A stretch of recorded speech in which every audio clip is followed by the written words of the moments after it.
व्रतकारी। तुझ शुद्धता तुझ बुद्धता छे शांतता प्यारी।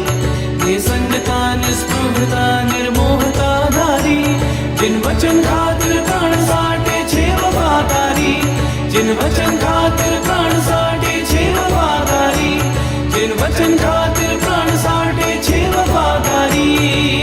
मुझ हृदयनी सूखी भूमि पर तत्वનું સિંચન મગ મગ સુવાસિત થયું તેથી જીવનનું ઉપવન સમજાય ના કે કેમ ઉતારીશ તમારું ઋણ સ્વીકાર